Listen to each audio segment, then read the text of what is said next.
Kita ketemu di mata kuliah semester ini di mata kuliah SCMD ya, jadi SCM atau sistem rantai pasok D.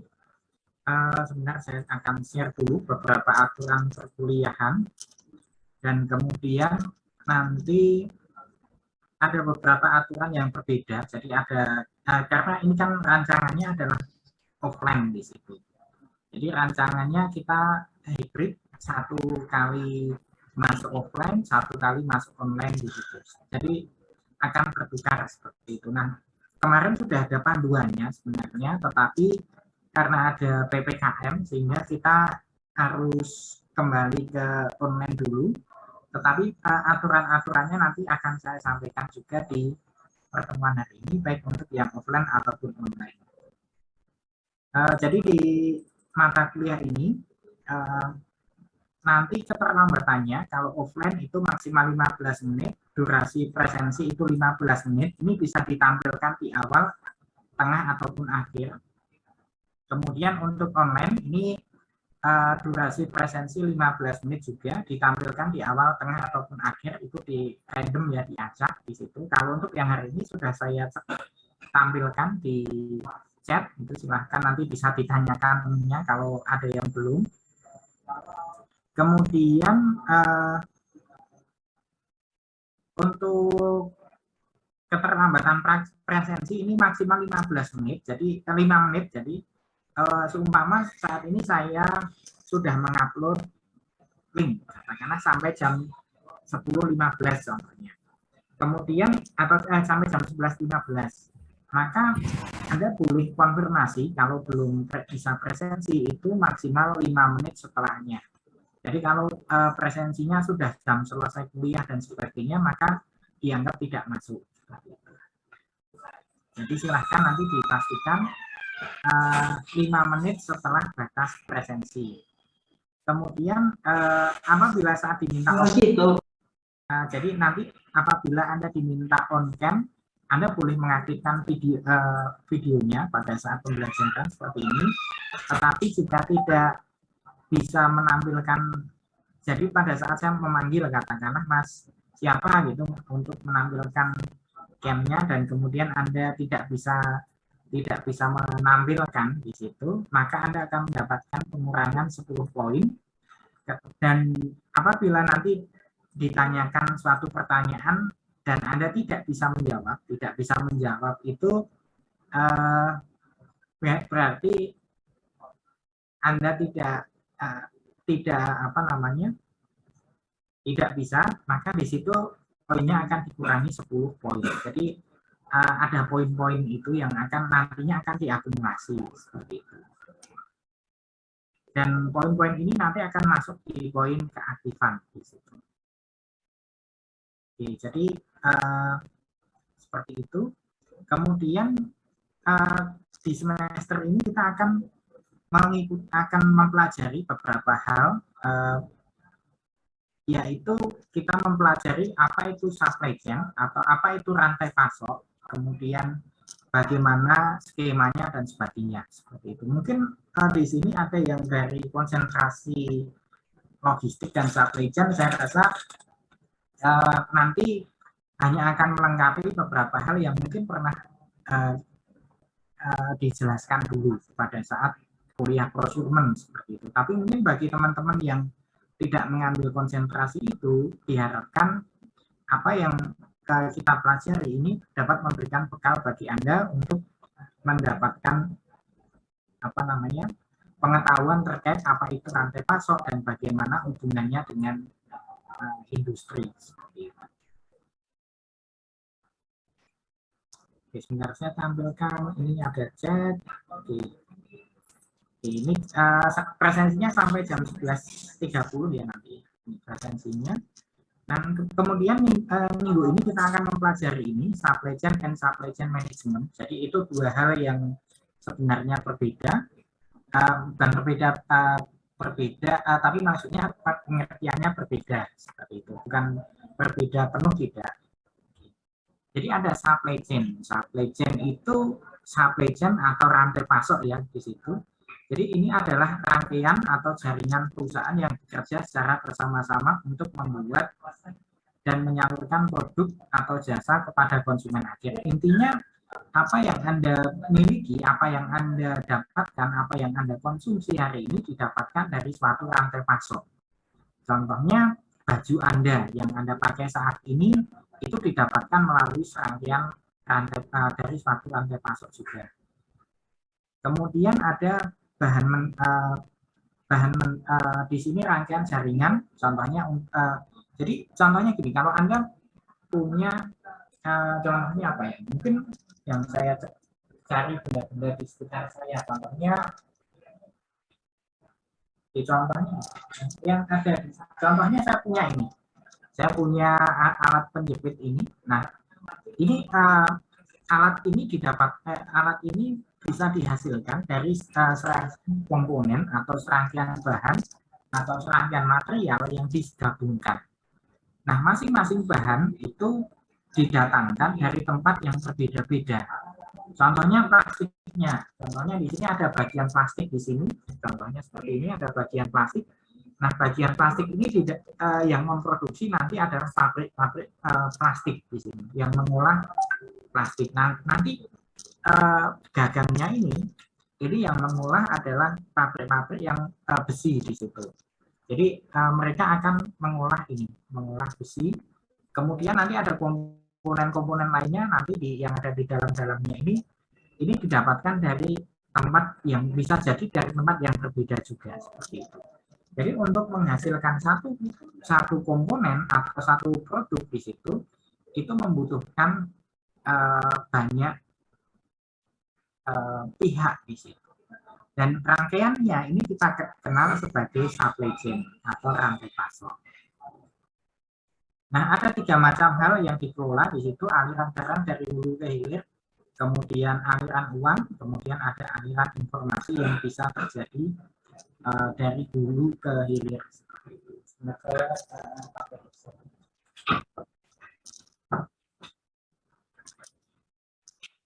Kemudian di sini ada aliran informasi. Aliran informasi ini lebih kalau dulu Anda mungkin sudah pernah mengambil sistem informasi logistik ataupun sistem informasi yang lainnya, itu kan sebenarnya sudah disampaikan bahwa dari satu pihak ke pihak yang lainnya itu ada pertukaran informasi, ada pertukaran data dan sebagainya.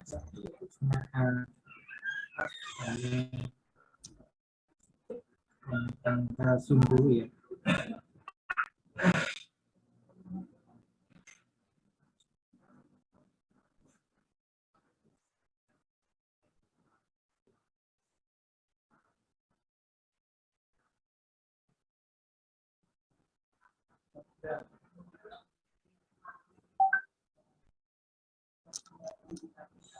Oke, saya lanjutkan.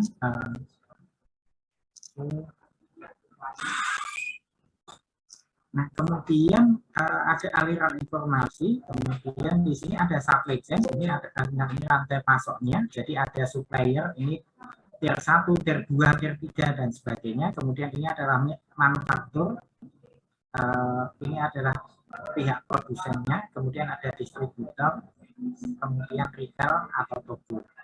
Nah, jadi di sini ada alirannya, jadi alirannya ada finansial itu adalah pembayaran, kemudian ada aliran yang terkait dengan tagihan dan sebagainya seperti itu. Kemudian ada material, ini adalah bahannya. Kemudian ada informasi, ini kapasitas, status pengiriman dan sebagainya. Nah, masing-masing pihak di sini supplier ini saling bertukar. Yang pertama adalah bahan bakunya. Karena ini yang akan digunakan sebagai produksi. Nah, kalau di distributor ini yang dikelola itu adalah bahan produk-produk jadinya seperti itu. Dan masing-masing memiliki informasi berapa jumlah persediaan yang ada, berapa jumlah pesanannya, kemudian berapa jumlah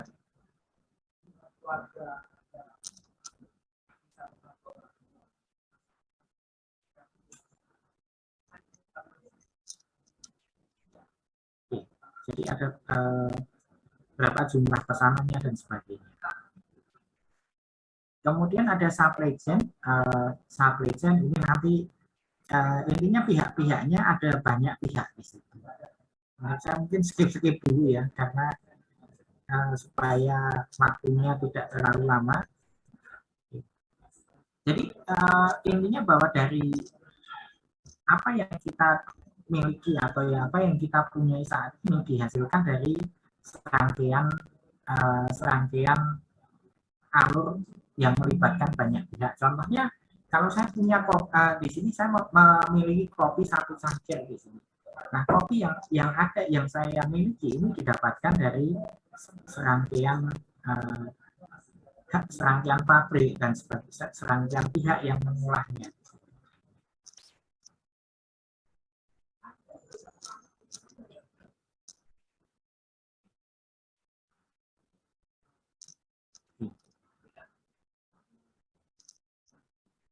Kemudian ini adalah traditional view untuk supply chain. Kemudian ini ada beberapa hal, ada transportation, ada inventory expense, kemudian ada administrative expense, kemudian ada logistik. Ini adalah biaya-biaya yang timbul di situ. Nah, kalau kita melihat ini adalah biaya yang timbul. Biaya untuk manufacturing cost itu termasuk biaya bahan dan sebagainya, itu besarnya adalah 45%. Jadi kalau Anda punya laptop, punya handphone atau gadget atau sepeda motor atau mungkin mobil itu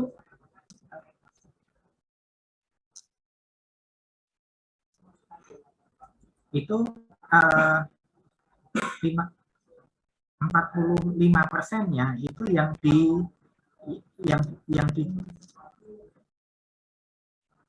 digunakan untuk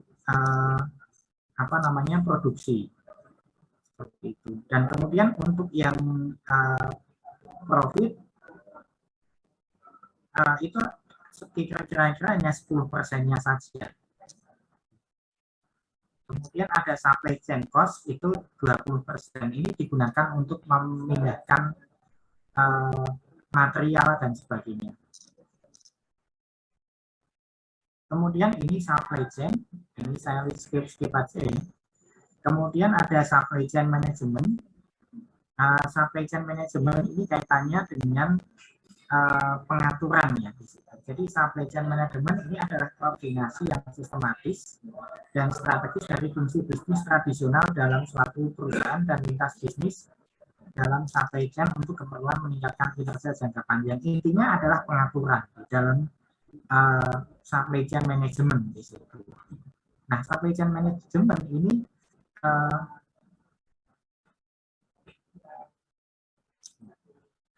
jadi supply chain management di sini sangat dibutuhkan untuk memastikan bahwa aktivitas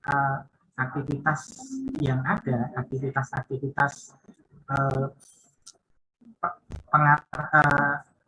yang ada di rantai pasok tadi bisa berjalan dengan baik dan efisien. Intinya itu. Oke, kemudian ini adalah lingkup supply chain, nanti bisa dibaca di slide-nya. Kemudian ini adalah beberapa masalah yang ada di dalam supply chain. Ini beberapa contoh masalahnya di sini. Contohnya yang terkait dengan di sini sudah disebutkan contohnya ini adalah yang dialami Compaq di mana Compaq itu kalau sekarang HP ya, kalau dulu ada nama laptop namanya Compaq di situ. Di mana Compaq ini pernah mengalami kehilangan penjualan atau kerugian sebesar 1 billion, estimasinya 0,5 billion sampai 1 billion dolar. Karena apa? Karena laptopnya tidak tersedia. Kemudian pada saat dibutuhkan. Kemudian ada P&G, ini juga mengalami masalah yang sama, di mana di sini karena adanya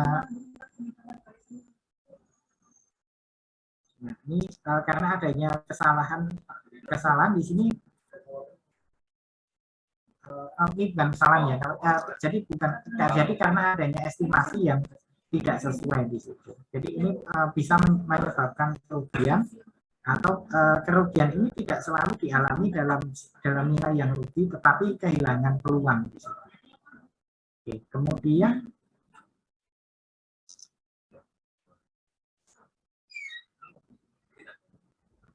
ini AMR Research.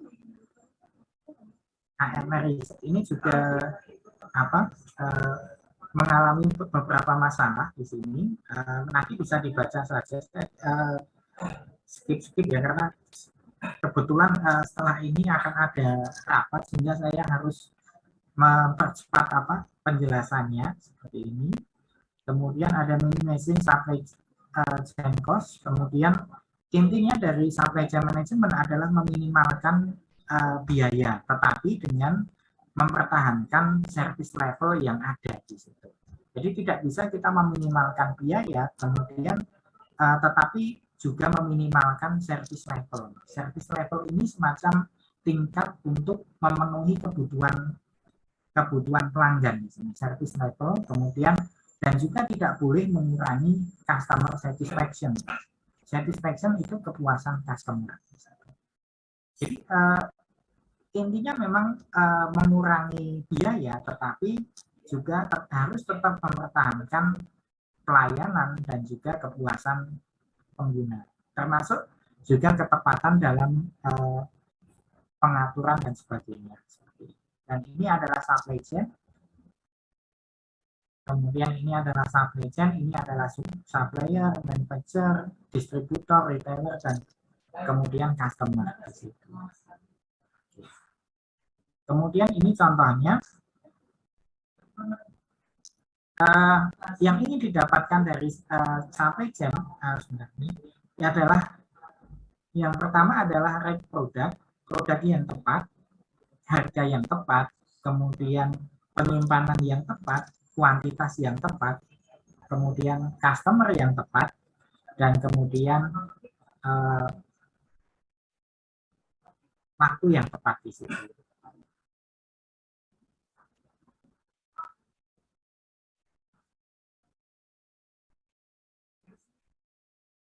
Oke, kemudian ada higher profit di sini.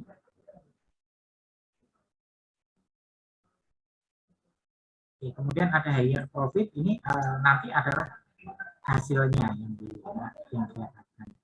Kemudian ini contohnya deterjen supply chain, ini adalah contohnya PNG. PNG itu kalau di Indonesia saya lupa namanya. PNG itu ada banyak ya produknya, nanti bisa dicek saja PNG.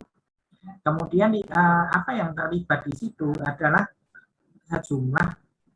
sejumlah industri yang ada. Contohnya ini adalah suppliernya adalah chemical manufacturer, kemudian adalah plastic cup, kemudian Tenneco packaging dan sebagainya. Ini adalah yang menjadi yang menjadi suppliernya, dan kemudian yang menjadi distributornya adalah ini. Jadi intinya bahwa kalau dalam rantai pasok tadi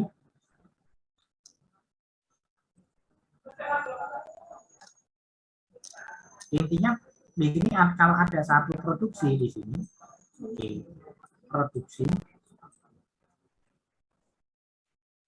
Di sini ada produsen ya. Ini contohnya ada produsen. Nah, kemudian contohnya produsen ini memproduksi contohnya memproduksi apa ya, contoh ada yang bisa memberikan ide atau mungkin sepeda motor ya, sepeda motor.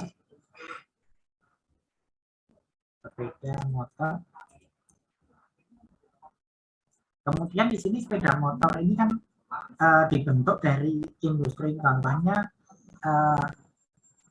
ada rangkanya, ini yang memproduksi satu pabrik sendiri, kemudian nanti ada karburator,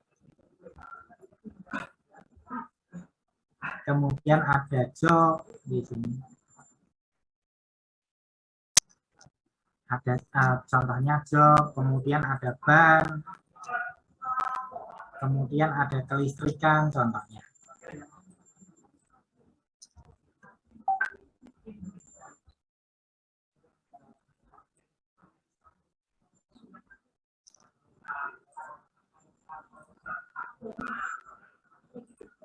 Nah, jadi ini adalah supplier-suppliernya.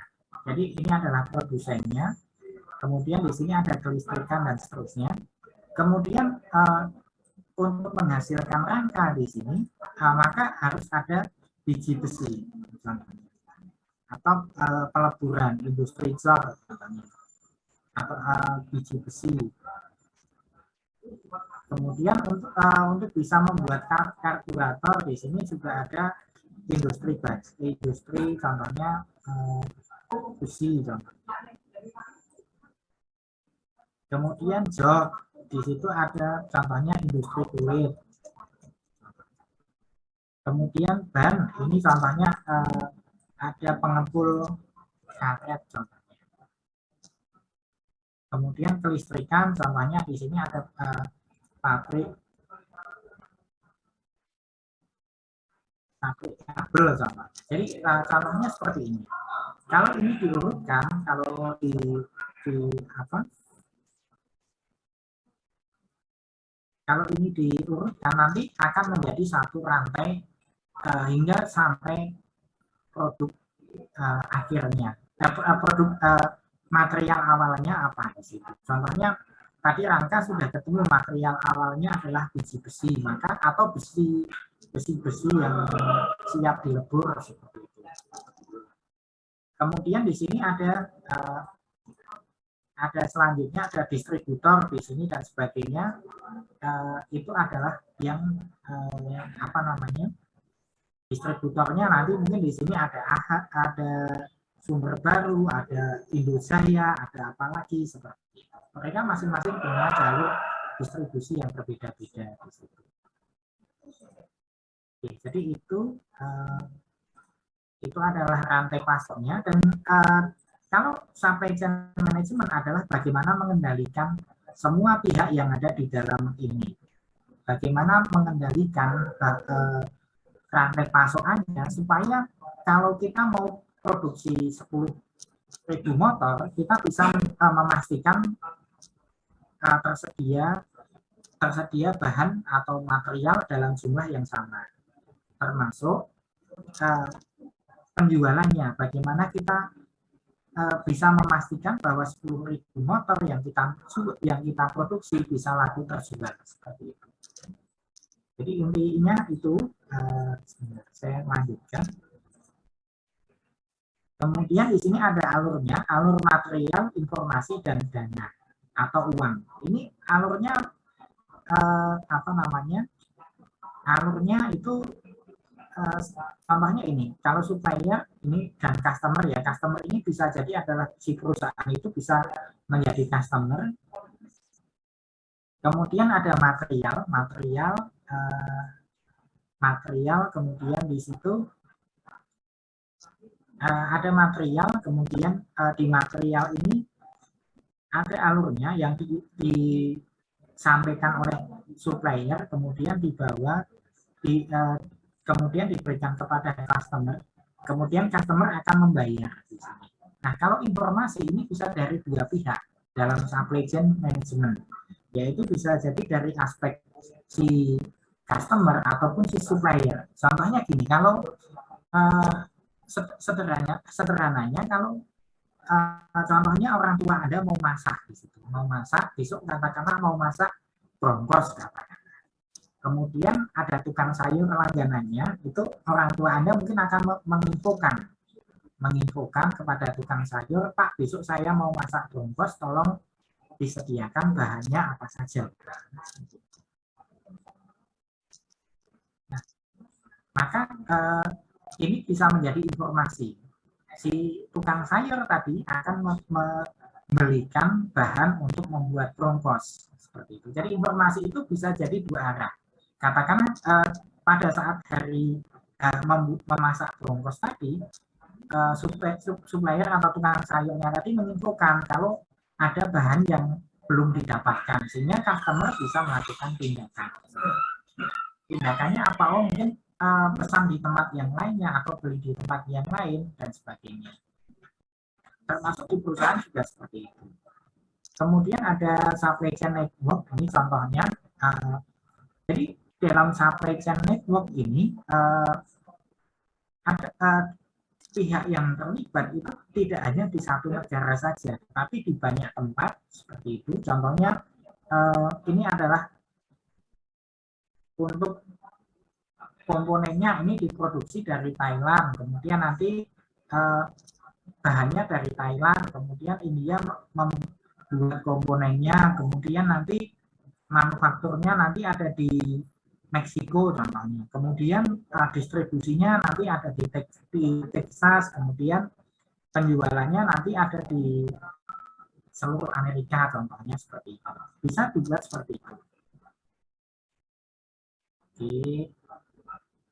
Dan kemudian aktivitas dari supply chain itu di tahun 2000 ini menghabiskan 10% dari gross national produknya untuk aktivitas supply chain. Jadi aktivitas supply chain ini menyerap sekitar 10% dari pendapatan nasional. Pendapatan nasional, gross nasional dari pendapatan nasional. Jadi aktivitas supply chain tersebut. Kemudian ini ada generic supply chain. Kemudian ini adalah cycle view of supply chain. Di sini ada customer order cycle, ada replenishment cycle, manufacturing cycle, dan kemudian ada procurement cycle. Intinya kalau procurement cycle ini cycle itu adalah alur dari supplier menuju manufaktur, kemudian manufacturing cycle ini alur dari produsen atau manufaktur menuju ke distributor, kemudian replenishment cycle ini adalah dari distributor menuju retailer, kemudian customer order cycle ini adalah dari retailer ke customer-nya seperti itu. Jadi seperti itu, dan kemudian nanti ada yang kita sebut sebagai push process and pull process. Jadi push process ini adalah terkait dengan procurement, manufacturing, and replenishment cycle-nya. Ini adalah push atau kita tekan ya di situ. Kemudian ada pull process, ini adalah itu yang kita tarik. Jadi ada nanti dalam ini akan kita bahas di minggu-minggu yang terkait dengan alur pengadaan atau alur perencanaan produksi di situ. Dan kemudian ini adalah beberapa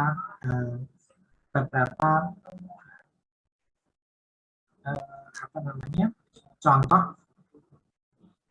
Nanti ada beberapa yang nanti akan saya tambahkan di sini.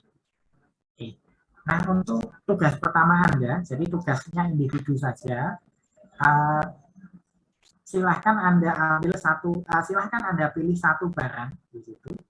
Silahkan nanti dipilih satu barang di sini. Tugasnya ini saya buat sangat sederhana ya. Jadi tugasnya silahkan Anda pilih satu barang di situ. Satu barang, kemudian gambarkan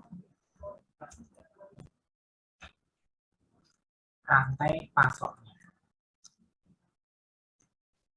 Gambarkan rantai pasoknya. Carilah informasi siapa saja yang terlibat dalam rantai pasok tersebut. Nah, ini karena produknya tidak boleh jadi produknya tidak boleh sama ya. Tapi Anda contohnya gini, kalau Anda mau supaya tidak sama, contohnya boleh Anda mengambil katakanlah sampo, katakanlah contohnya produknya sampo, itu kan produsennya ada banyak ya.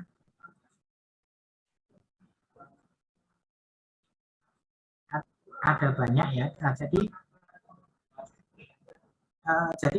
Contohnya Anda mengambil sampo merek X, kemudian sampo merek Y itu boleh, tapi tidak boleh sama-sama sampo merek X di satu. Nah, silahkan itu Anda gambarkan rantai pasoknya, siapa saja yang terlibat dan bagaimana bentuknya.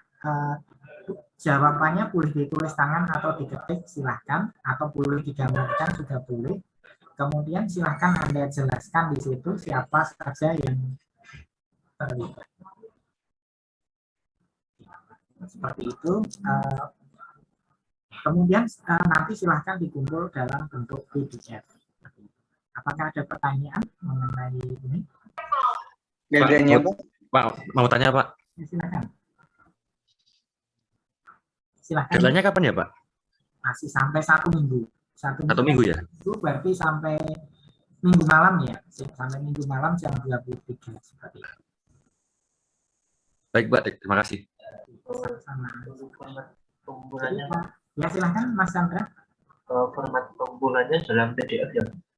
Yang penting PDF. Seperti itu boleh ditulis tangan, boleh diketik, Mas. Oke.